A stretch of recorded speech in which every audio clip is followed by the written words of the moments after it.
All in Sports Network. We love sports. It is Wednesday, September 10th, right here on your daily fix for all things Texas Longhorns. I'm Tanner Carlson. That is Jake Jimerson. And this is All in Horns, presented to you by Rogue Sports Network. Give you daily Longhorn content Tuesday through Saturday. And today's episode, we are going to be giving you our week 2 takeaways from around the nation. Obviously, our big takeaways from the Longhorn game. And we're going to turn the chapter on the San Jose State game. Can't really talk too much more about it. We've already exhausted that conversation in yesterday's episode and in our immediate reaction episode on Saturday as well. It's Sam Houston State. I'm not going to mull over it too long. We're going to start turning the page and getting into the UTEP game here shortly.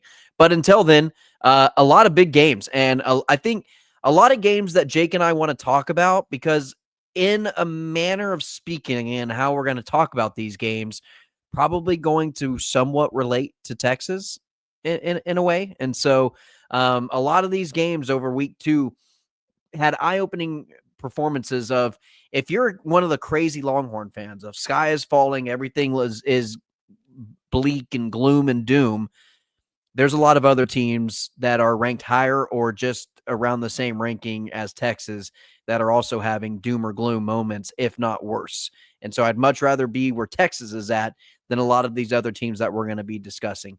Number one takeaway, and this is going to come on the Texas Longhorn side of things, just because this is a Texas Longhorn podcast. I want to talk about Texas. I've got it written down here.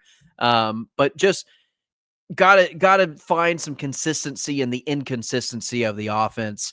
But in my opinion, Jake, again, I go back to that 5 minute of just domination that we saw and the explosiveness from the defense, turning the points into touchdowns on the offensive side of the ball. The explosiveness of those plays, that 5 minutes was kind of like a round of golf for me. It's that one hole that you just perfect drive down the middle of the fairway. You get a perfect approach, green in regulation. You're about 10 feet from the pin. You had 2 putt for par, and you're like, yep, that's what keeps me coming back. That's what the best my game can possibly be. And I want to see it progress to where that's every single hole. That's what the Texas Longhorns showed me in that 5 minute span of 3 turnovers, 4 touchdowns. I mean, quick turnaround. Yeah, Texas Longhorn offense right now is a little bit like current day Jordan Spieth in a way. You can get some birdies and some eagles and some great moments, but then you're getting a lot of bogeys and double bogeys, and you're not getting very many pars. Yeah. And that is kind of the case for the Longhorn offense right now, and it's not all that surprising. They're very young. They're replacing what was it, like 9 starters on offense, and yeah, I think a lot of people just assume because Sarkisian is an offensive head coach that it's just going to magically be fixed, and now everyone's calling for Sarkisian to hire a play caller. I'd look around the country and ask you who is doing just a much better job play calling, because I've watched a lot of the I've watched a ton of college football this year. Yeah, no one has overly impressed me. I mean, I guess you go get Florida State's play caller since their offense is doing well. I guess, I mean, you just go, too many people are results based on their criticism, rather than looking at what's actually happening on tape.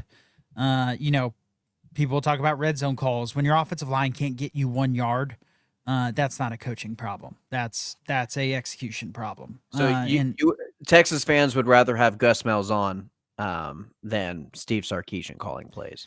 Yeah, who's been a big mixed bag of play calling in his career. Right? He's been called the best play caller in college football. He's been called the worst, because guess what? Those takes are always results based and in hindsight. I trust the actual football minds, the people who look at tape, who study it, who played the game, who have played against Sark, that all unanimously say he's a great play caller and a great offensive mind. It's tough to call plays when you're not running the ball explosively and your passing game's out of rhythm. And Sark's job, to me, is to develop that throughout the year and try to develop it as quick as possible. Because as we said in yesterday's episode, to me, it's pretty simple. You figure out your best 5 on offensive line. You get the Arch to Wingo connection going. And then I think this offense can still very easily be a top 10, top 15 offense in the country. With how good this defense should be, that's really maybe all you need to go very deep into the playoffs. Yeah, I agree. Hey, Jake, before we get into the other games throughout the week, I want to talk about Underdog. And if you sign up today, you can actually get, and you play your first $5, you can get $50 bonus of play money by using promo code HORNS. And that is promo code HORNS. Again, you score $50 with bonus funds when you play your first $5 after you sign up by using that promo code. Football's back, and Underdog is the place to make picks and win money all season long. Again, we've got some entries and some games that we want to play. Again, it takes Underdog a couple of days to kind of get those higher lowers, and some of those entries for college football, just because there's a vast majority of college football games that you have to go through. But Jake and I have some plays that we really like. Jake, talk about yours.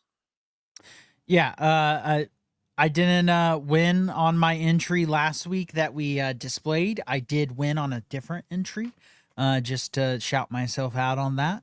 I like Deebo Samuel to go higher than 4.5 receptions. I would like that just about any week. I imagine he's going to continue to be a very heavily used commodity on that offense, especially with what they gave up to get him. Saquon Barkley to go higher than a half a receiving or rushing touchdown. Another one that I will, that to me is a crazy pick 'em for me, because it's like that almost feels almost automatic. Yeah, that's a pick 'em that I will take every single week, just without question. And then A.J. Brown to go higher than 54.5 receiving yards. He had a very quiet week 1 against Dallas. Anytime that happens, they overcompensate and target him about 20 times. And so I think that's going to happen, and you're going to see him get the ball a lot this week. Yeah, and Jake, I'm kind of on the same mindset with Terry McLaurin. I think that Commanders will be fighting back at the end of this game in the passing game. I actually think it's going to be a relatively good game. I just think that the Commanders are going to have to utilize the passing game with their wide receivers if they're going to want to beat Green Bay on Thursday night on the road. So I've got Terry McLaurin over 4.5 receptions. Josh Jacobs, I mentioned it yesterday's episode. I don't know if anybody was watching that Packers-Lions game. He scored another touchdown, but he has the longest active streak for touchdowns scored of any player in the NFL going back to last season. I think he continues that with a rushing or receiving touchdown. Omit this Houston Cougars line. I have since cashed that one out. That was an incidental entry, and so yeah, you're just gonna have to pretend that doesn't exist. And then the Jalen Hurts rushing touchdown, I think he is a shoe-in against the Chiefs to at least get a rushing touchdown. That's got to bring back some haunting memories for Chiefs fans, especially starting out week 1, not on such a hot note, losing to a division rival in Brazil. And then their last game before that loss was to the Philadelphia Eagles in a blowout in the Super Bowl. People are asking, Jake, is the Chiefs run coming to an end? That's a discussion for another podcast, but I'm just asking a question that people are asking. But anyway, so those are our pick'ems. If you want to play along with us, please do. Again, use promo code HORNS, and you can get your first entry of $5 or more.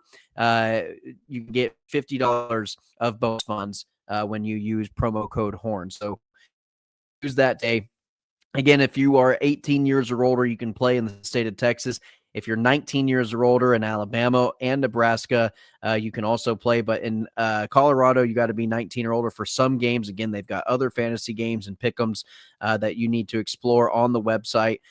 21 or older in Arizona, Massachusetts, and Virginia, and present in state where Underdog Fantasy operates. Terms do apply. See underdogfantasy.com/web play and get terms for details. Offer not valid in Maryland, Michigan, Ohio, and Pennsylvania. If you're concerned with your play, call 1-800-GAMBLER or visit www.ncpgambling.org. In New York, call the 24/7 Hope line at 1-877-8-HOPE-NY or text HOPE-NY to 467369.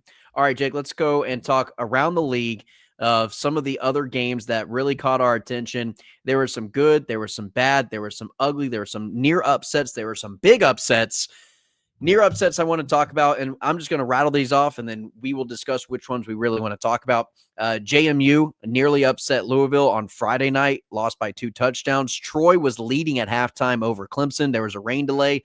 Clemson came back and ended up winning that game, but it was an ugly match for the Clemson Tigers. Iowa nearly beat Iowa State. That's a rivalry that's always pretty close, so it's hard to say that that was an upset. However, Iowa State ranked, Iowa not ranked, and it was in Ames, Iowa. Kentucky always playing Ole Miss every single year. It seems like Stoops has Kiffin's number on the defensive side of the ball. Nearly again, I think for the 4th straight year, it was a 1-possession game. So Kentucky nearly beating Ole Miss. And then KU and Missouri, that rivalry renewed. A really fun one at the 11 o'clock hour, nearly KU beating Missouri. But obviously that Troy-Clemson one stands out among most of them. Yeah, and there's some teams not even on here that didn't look great, which we'll get to in a little while. So this doesn't even cover it all, but it was a funky week of college football. And, I said it in yesterday's episode. Unless you right now, viewer, are confident with picking Florida State to win the national title or USF to win the national title or Utah, but they haven't played anyone with a pulse. I'm just saying they've dominated. Then I'm not sure who you would say is the favorite to win a national title right now. Because everyone that you think has looked impressive has then struggled alternatively. LSU, you go, wow, they won in I guess the fake Death Valley since they won. I don't know. Yeah, they won in Clemson, Death Valley, week 1, in a game that they probably should have won by more. And Clemson looks terrible at home against Troy the next week. So all we've seen of Clemson is 2 years of two weeks of looking bad. You look at Georgia, they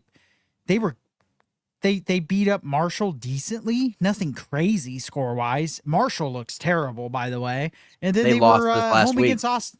Yeah, they were home against Austin Peay. They won each half 14-3. That's not impressive. Their defense looks terrifying, but they haven't played anyone good. I'm sure their defense is going to be really good. It's Georgia, but their offense definitely doesn't look like world beaters again, just like last year. And they didn't win the national championship last year. The ACC looks like Florida State's to lose.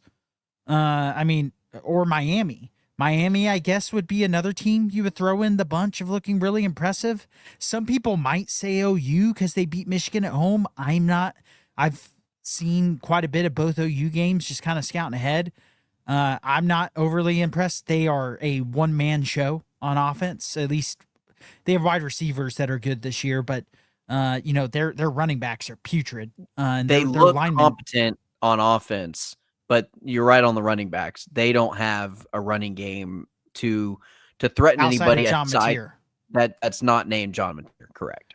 No, I mean, the worry with OU is that they're going to be able to follow the game plan from 2 years ago and win, which is do just enough on defense against Texas and then have John Mateer just play hero ball for 4 quarters and it be enough to win.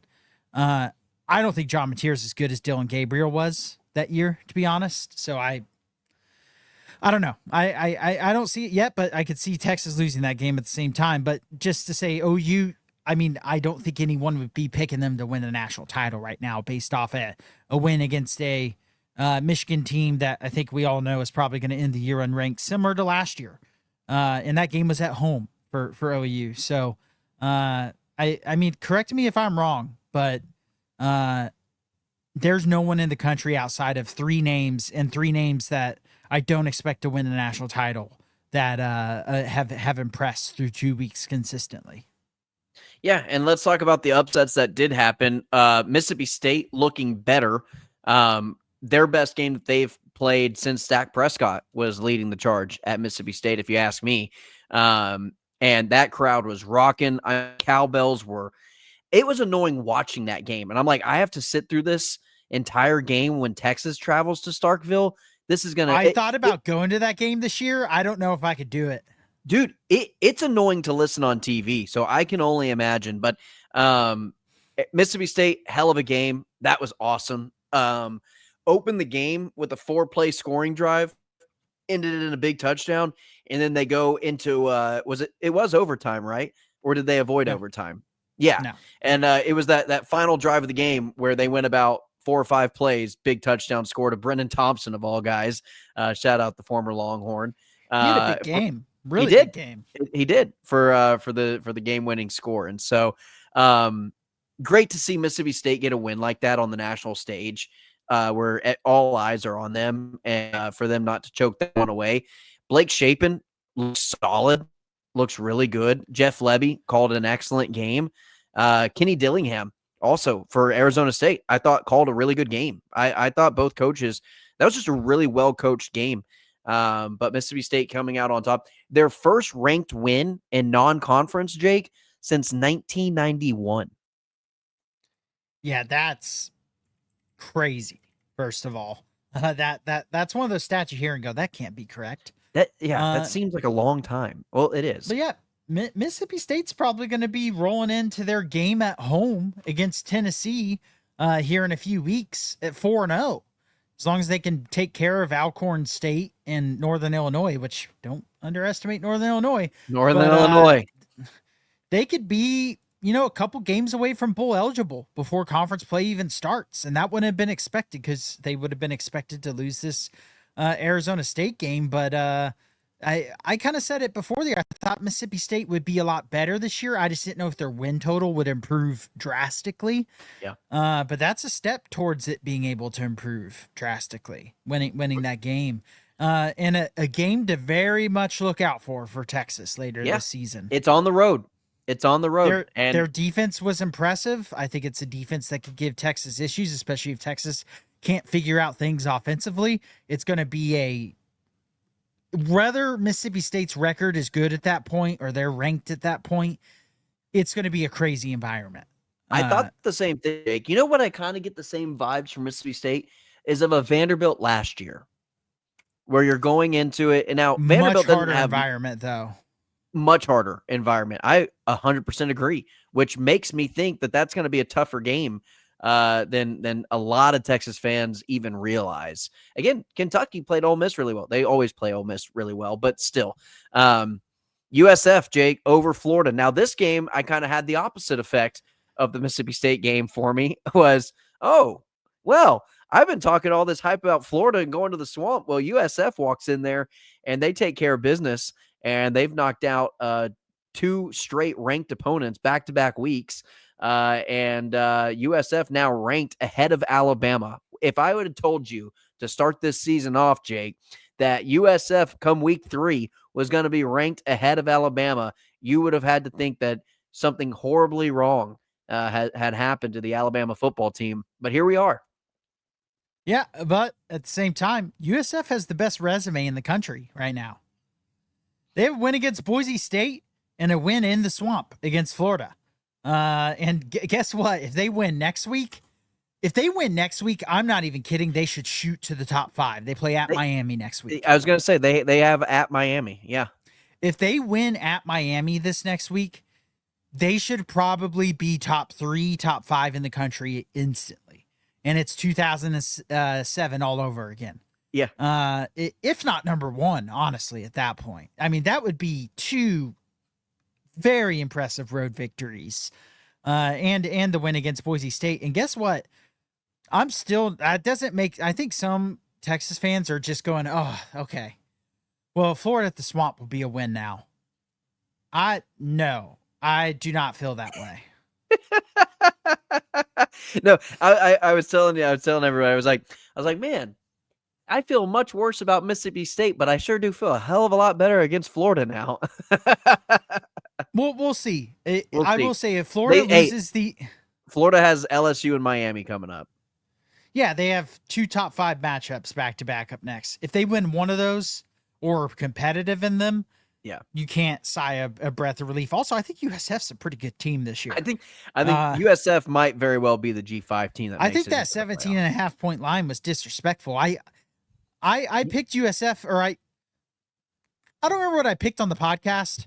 You and I both think, talked about how we thought it should be a smaller line than 17 and a half. Yeah, I know that my betting slip showed USF covering. Really wish I money lined that thing. But it was just hard to imagine them being able to win it. It's just nothing is worse than betting a money line underdog and then them covering but not winning. It Yeah. happened to me with Toledo against Kentucky, and that Brutal. scarred me. So it wasn't happening this week. But Brutal. But yeah, it is a weird landscape right now in college football, because going into the year, I don't think anyone thought there was just a clear, heavy favorite. Texas was number 1 in the country, and I don't think anyone, well, there were people, but I think a lot of people, knowing what Texas was replacing, they're not just a clear title favorite. No.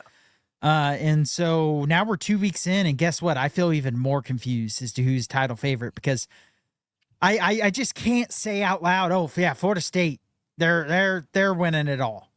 Like I got to see it against some other good teams.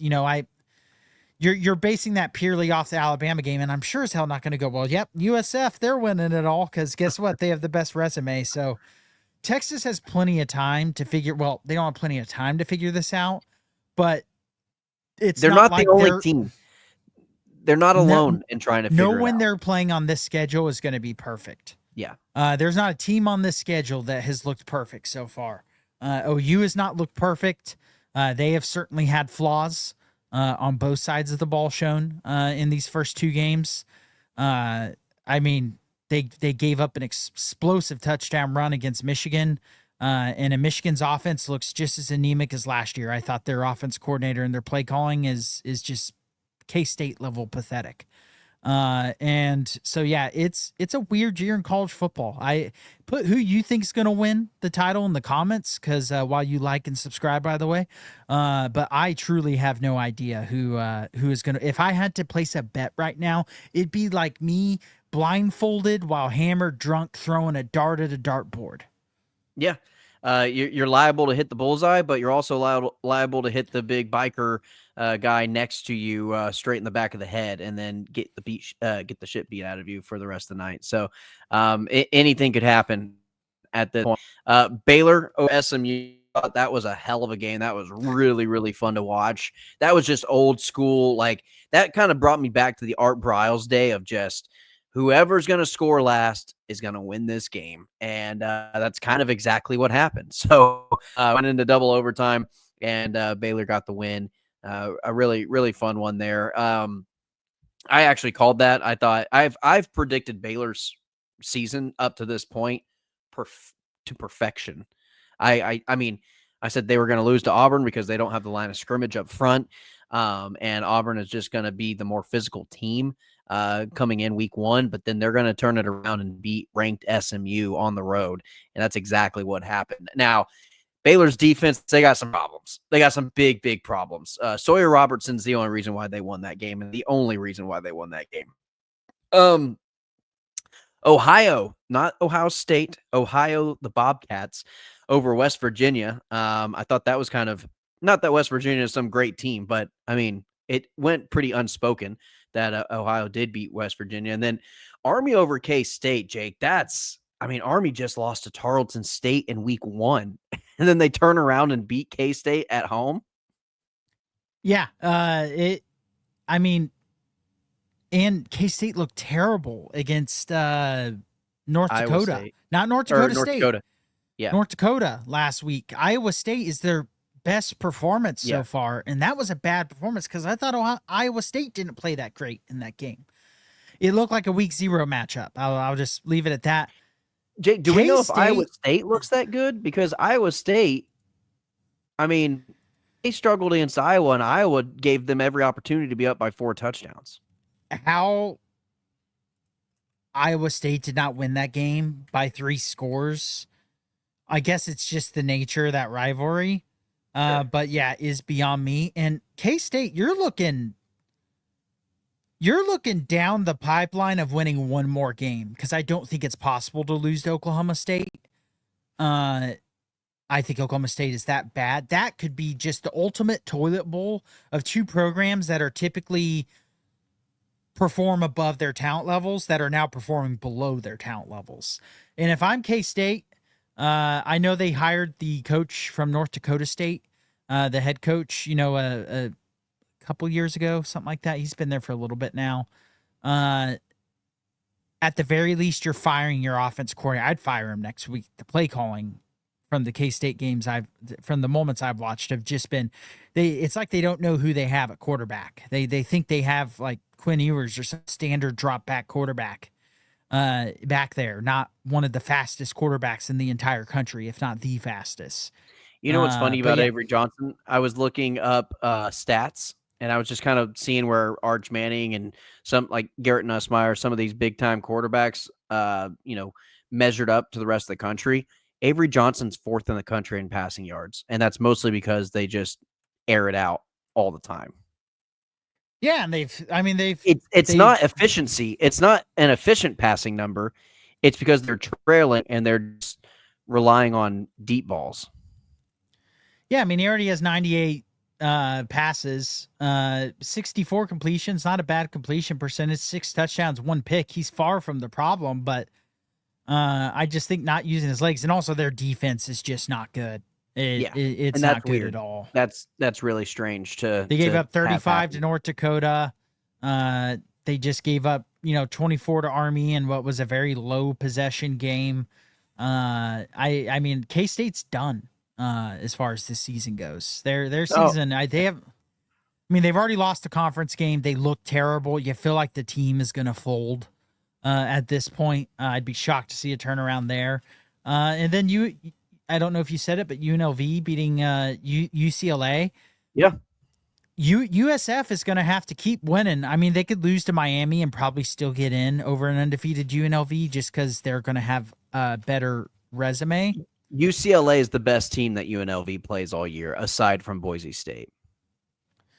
If they beat USC, I mean, it is going to be I think the G5 competition is going to be really fun to see who gets in. I think it could be close. I think you could have two teams ranked decently, and it just be a battle to see who gets in because they're not putting 2 in. That's not happening. So I think that's going to be a fun battle. The cool thing is USF and UNLV both play Boise State. They've got a common opponent. Now, I know you can't base it all off common opponent, but you can be like, hey, look, USF dominated Boise State, whereas UNLV, they beat them by 3 points.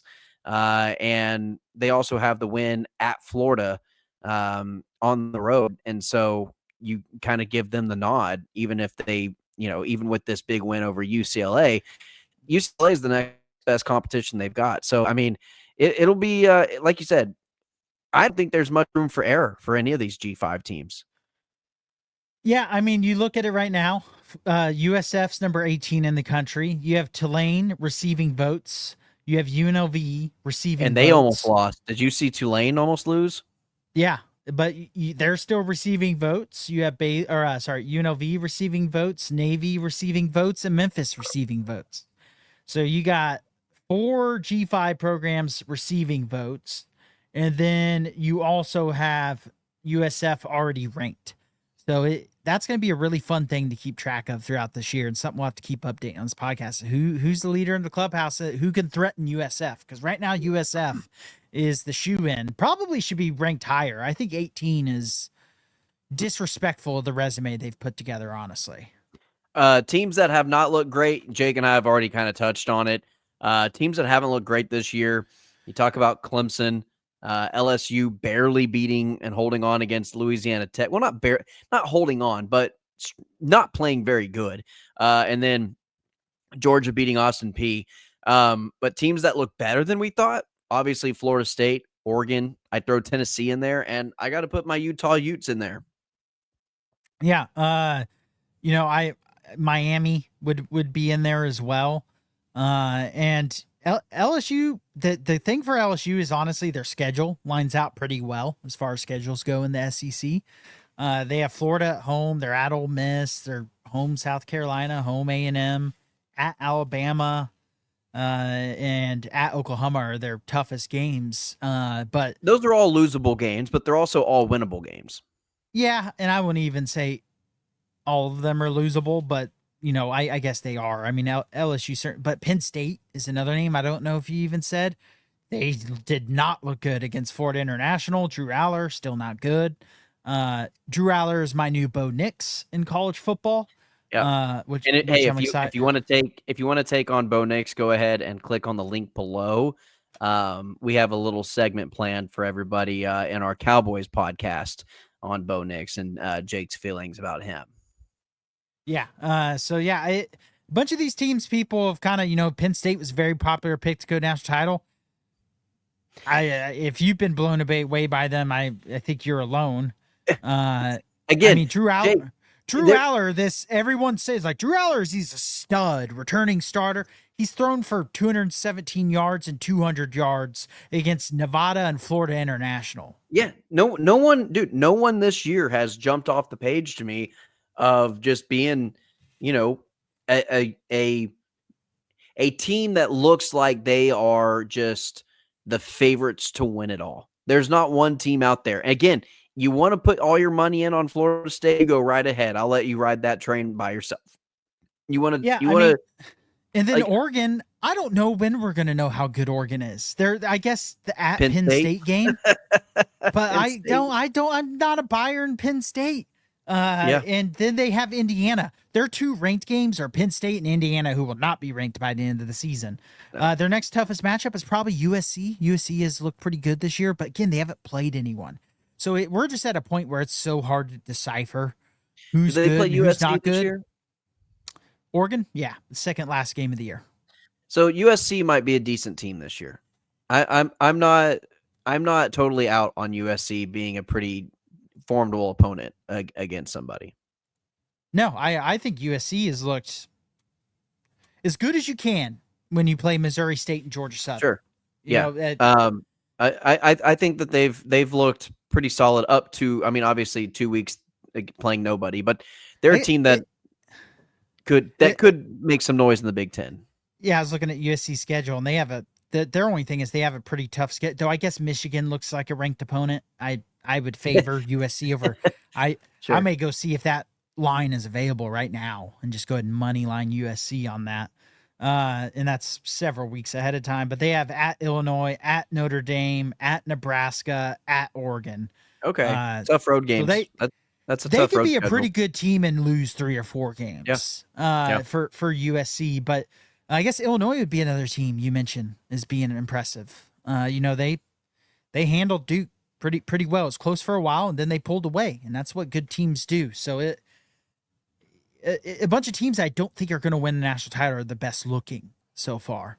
I guess in Oregon, I'm not even throwing. I know Oregon's look good, but Dan Lanning and Oregon beat the ever living snot out of bad teams. They've done it his whole time there. They will hang 70 on you.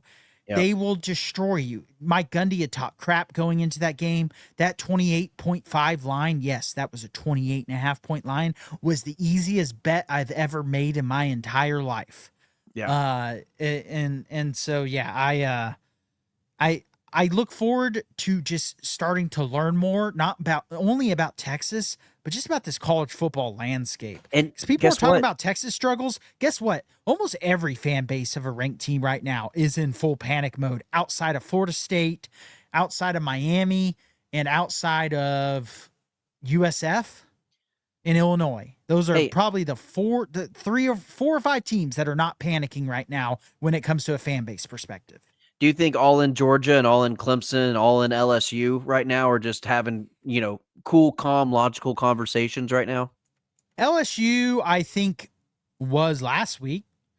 I think this week they're going, okay, that's still a good win. Winning at Clemson is good. Is it a little fraudulent, though? Is it a little fraudulent? If they went out and beat La Tech 65-10, I think they're probably on top of the mountaintop still from a feeling perspective. But they were the offense was not impressive once again. against La Tech, and their offense should be what's leading the way. And yeah, their defense looks better, but I don't think La Tech's anything to write home about. They beat Southeast Louisiana. They're a football team. 24-0 in the first game. So I don't think their offense is anything to write home about. So No. yeah, I flip a bunch of coins and decide he's going to win the national championship this year, because as the week 2, none of us have any clue. I guess Ohio State is actually the name we keep not mentioning. But it's because if you're going to go by the narrative that this Texas team isn't very good, then you can't say that Ohio State's great. So Yeah, and hey, and you and I are not saying that this Texas team is not very good. That's just based on other people's views. We're going off of how a lot of this fan base is acting, and then how national media are acting, because Arch isn't played perfect through the first 2 Arch games. isn't Peyton Manning last week. Arch isn't prime Peyton Manning at the NFL level? What? No, he's Peyton Manning, how Peyton Manning started his college career. Yes, exactly.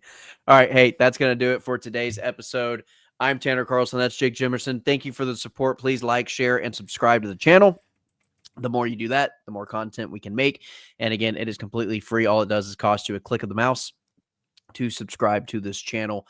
We appreciate it. And again, we release these episodes 5 days a week, Tuesday through Saturday, dropping at noon. And then we give our immediate reactions following each and every single game for the Texas Longhorns.